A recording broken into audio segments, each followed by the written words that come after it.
welcome back to another video. So today we're going to be looking at the psychological mechanisms behind terrorism. Some of these will have been theories that we've covered in a previous video, so I really recommend that you go and check out the video on why do groups commit crimes, as some of these theories will lend themselves nicely to what we're about to discuss now. Early psychological research on terrorism focused on finding common psychological deficiencies amongst terrorists. However, they found that individuals that are involved in terrorism are relatively different or heterogeneous, leading to a very diverse mixture of individuals within the group who would think and act differently. Just to start with a quick definition of radicalization. So radicalization is exposure to and sympathy with radical ideology. For example, this can be seen if an individual is likely or at risk of being radicalized into a terrorist group or organization. Radicalization starts with a basic narrative that supports radicalization. This could be a political narrative, such as West versus East ideology, a moral narrative, for example, if your group is marginalized or mistreated, and this could be seen within a phrase such as the rich get richer while the poor stay poorer. A religious narrative, for example, crusades and protecting your own religious rights and values by engaging in conflict. Or social psychological narrative, which is less about specific groups and more about in-group versus out-group conflict, which is when you defend your own group against attacks from the out-groups. So the psychology behind terrorism can be broken down into polarization, persuasion, and extremism. Group polarization is the process by which discussion between like-minded individuals leads to their holding more extreme positions than they had prior to the discussion. The more diverse a group is, the more moderate the group is, so this will be less extreme. However, a few extreme individuals within this diverse group can gradually influence the group identity over time.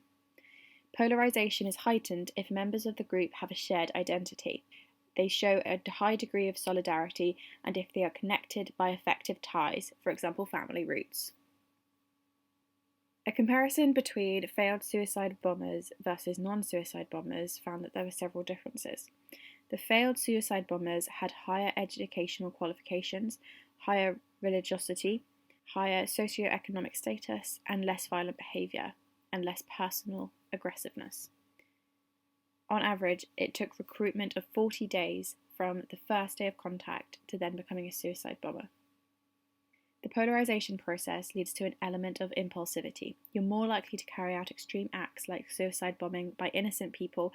They're groomed to commit crimes and segregated from their family and friends who would remind them of morality and roots. We're now going to look at moral disengagement, which was previously touched upon within the last video. So the specific parts that we mentioned here, I will give a brief outline of, but for any further information, please go check out that previous video. So, extremist narratives. Palestinian suicide bombers use moral justification and dehumanization of victims to not see their actions as harmful. Whilst Islamist extremist websites, if they're examined, they convey moral justification and displacement of authority. And what you'll find on these websites is that they claim that the harm they're causing is not happening because they want it to, but because it is being forced to happen by either authority or another group, according to the website. There's a really interesting example of an ex-CIA agent who was turned into a terrorist weapons dealer, and this is Frank Terpil. Frank was a CIA agent born in Brooklyn, New York, in the United States. He was asked to leave the agency for misconduct. He then went rogue and started supplying arms, bomb-making training, and surveillance equipment to numerous regimes. When he reflects back on this time, a direct quote from him is, "If I really thought about the consequences of all time, I certainly wouldn't have been in this business. You have to blank it off," which shows a clear distortion of consequences. He would also use euphemistic language such as supplies rather than actually labelling his equipment as arms and bombs. This was similarly seen with Leila Khaled, who was the first woman to hijack an aeroplane in 1969, who later reported repressing her thoughts about child passengers so that she could distort the consequences. Research mainly focuses on how we use moral disengagement to justify actions after they happen. Dehumanization is a key tactic. Labelling people makes it easier to offend against them. Some psychologists argue that there are similar labellings being applied to terrorist groups, as there are also group processes and mentalities towards terrorists whereby terrorists are more likely to be dehumanised and tortured for their actions, and this is approved by everyday people. We will now move on to social dominance theory. To briefly recap what has been covered in a different video, social dominance theory is the degree to which we endorse hierarchical distinctions. It prescribes our behaviour via our motivation to achieve or maintain a high status. So, social dominance orientation in combination with cultural context leads to social endorsement of suicide, terrorism, and attitudes of those willing to commit it themselves.